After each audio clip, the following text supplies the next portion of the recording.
Welcome to your deep dive. Today, we're really diving deep into something I think we can all relate to, mental well-being. We got this really interesting YouTube video from you guys from Cambridge Inner Space, and the title, it's kind of mouthful. It's From Surviving to Thriving, Unlocking Your Potential for Mental Well-being. Catchy.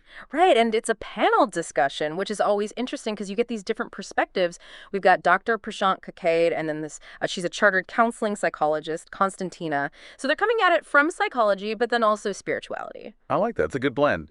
And they don't shy away from, some of the harsh realities. Mm-hmm. Like, they start off by saying, and I think this is something we all kind of feel, Right. that even though we have so much more than, previous generations in terms of material wealth, technology, even freedoms, mental health challenges are actually increasing. Mm.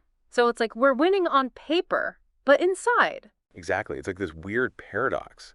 They actually mentioned this, a psychologist, Oliver James, who called it the failure of success. And there's the data to back it up. I mean, there are studies showing these huge increases in things like depression, addiction, even violence. And it's all happening while, at least on the surface, things seem to be getting better materially. It's almost like we're chasing the wrong things. Would you say that's part of it? That's exactly it. They were talking about how we've become like a low serotonin society, totally hooked on external things to make us happy. And it's exhausting. Hmm. Instant gratification, constantly buying new stuff, needing everyone on social media to like our posts. It's a never-ending cycle. Totally. And speaking of cycles, that analogy they use the eagle and the chicken. Oh, yeah. That was so good. So powerful. We're all born as eagles, right? Capable of soaring to these incredible heights. But then so many of us get stuck in this chicken life, just pecking around for scraps of happiness, feeling insecure all the time. Playing the victim. Exactly. And it's crazy. They were saying this starts so early on, even these little moments from childhood, that might seem insignificant at the time. Yeah, like that story Dr. Kakade told about the kid on the train. I think he was, what, maybe 4 or 5? Mm. And he just completely loses it because his brother got an orange juice. Oh, yeah. Because it was in his bag, even though, like, he had another juice box right there.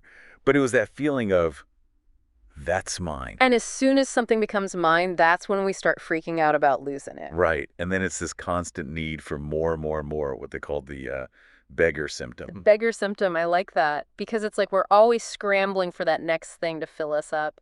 It's like we're trying to build our sense of self-worth around all these fleeting things, Yeah. like the stuff we own, our accomplishments. Our relation. Yes.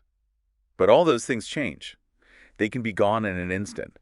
So we end up like beggars, always chasing after that next thing that we think will finally make us whole. But it never really does. They even gave that example of someone who seemingly had it all, successful career, tons of money, great relationships, but still felt empty inside. It's like that emptiness. That's the big clue that something's not right. Totally. It's like we've let these, they call them false identities, take over. It's so easy to fall into that trap, though, right? Because our whole culture just reinforces that message: be more, do more, have more. Yeah, and if you don't have it yet, buy it. Exactly. But then that's where this idea of a guest mindset comes in, which I thought was really interesting. It's almost like, what if we approached life as travelers Yeah. just passing through? Instead of like trying to build this permanent settlement, Yes. So you're not like trying to own it or control it so much. you're just there for the experience. Right. And they were saying that this can be incredibly liberating. And I can see that. Because if we're not so attached to these external things defining us, we have less to be afraid of. Exactly. And we wouldn't be so fixated on needing specific outcomes, which kind of ties back to what they were saying about seeing life as this playful game rather than this like serious battle. Remember that part? Oh, yeah, I loved that analogy. When you're in that serious battle mindset, the stakes are so high, and every little setback just feels devastating. It's exhausting. Totally. But when you can approach things with more playfulness, it's like you're able to bounce back more easily and you actually enjoy the process, even when things get tough. It's such a good point. Because Yeah. if you can make that shift, it changes everything. Mhm. And they were saying that's a big part of what it takes to break free from needing all that external validation. It's about cultivating inner peace and freedom, regardless of what's going on around you. Which is so much easier said than done, right? Like, how do we actually do that? Especially when we're in the thick of it, dealing with all the everyday anxieties and pressures. Yeah, it's not like you could just flip a switch. But they emphasized taking responsibility for our inner world as a really important starting point. And a big part of that seemed to be about becoming aware of our thoughts, noticing when we're getting stuck in those limiting narratives. Especially the ones that are rooted in the past. So it's like catching ourselves when those false identities start creeping in. Right, like noticing when we're telling ourselves, I'm not good enough, or I'm always the one who fails, all that stuff. Because as long as we're buying into those stories, it's going to be hard to experience true peace, right? Totally. It's like those stories become self-fulfilling prophecies. But the good news is we don't have to be defined by them. Even if those stories were true at one point. Even then, they were sayings about choosing to focus on the present moment, finding joy in the journey, remembering that true happiness comes from within, not from chasing after something external. It reminded me of something Constantina, the psychologist, said about how this even comes up in therapy. She was saying that it's so common for people to cling to these narratives, especially about the past, as a way to explain their It's unhappiness. like, this happened to me, therefore I am this way. Exactly. But she was saying we have a choice. We can choose to tell ourselves a different story. So even if, like, we grew up with this narrative that, say, our family never has enough money or I'm the screw up, we can choose to create something new for ourselves. Exactly. Yeah. We have that power. And when we do that, when we choose to show up differently, it can have a ripple effect. Remember how they talked about the power of example? Oh, yeah. That was Well, powerful. they're saying that sometimes the most powerful thing we can do to help others is to embody the change we want to see. So by living from a place of inner peace and freedom ourselves, we might inspire other people to do the same. It's like that saying, be the change you want to see in the world, but it starts with our own inner world. I love that. Yeah. Me too. Though I can also see how that could be challenging sometimes, especially when we're surrounded by people who maybe aren't on the same page. Someone in the audience actually asked a really good question about that. They were like, how am I supposed to let go of the past when other family members are still holding on to it? And they were saying it was causing so much conflict. Oh, yeah. That's such a tough spot to be in. Yeah. It makes sense, though, right?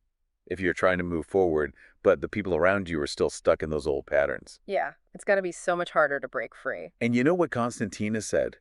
She said that it all comes back to remembering that we are each responsible for our own inner world.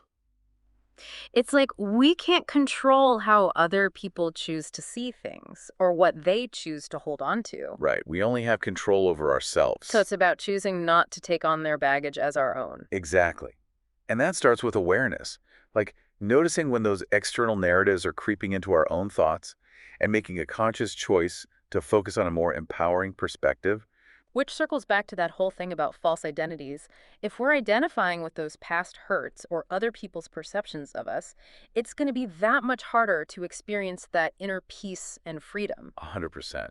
And that's why they were saying it's so important to nurture a really strong sense of self, one that isn't dependent on other people or external factors. So, recognizing that true self worth comes from within, not from trying to please other people or live up to their expectations. Exactly. And, this isn't something you figure out once and you're done. It's a lifelong practice.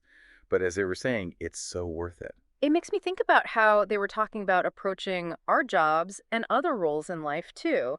I think Constantina used the example of like a psychologist who might start to identify too strongly with being a psychologist and all the things they think a good psychologist should be. Oh, totally. I can see how that happens. You get so wrapped up in that role that it starts to define you. And then it's like you lose sight of who you are outside of that. Right.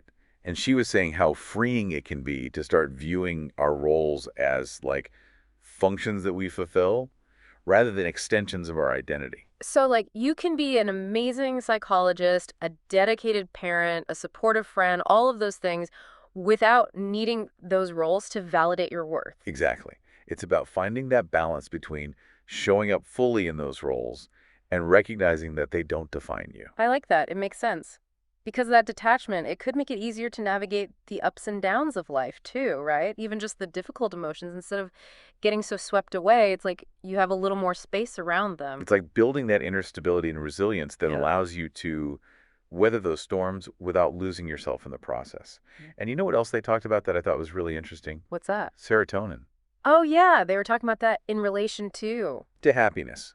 Because, we tend to think of serotonin as this happy chemical. And it's true, it plays a role. But it's not the whole story. Right.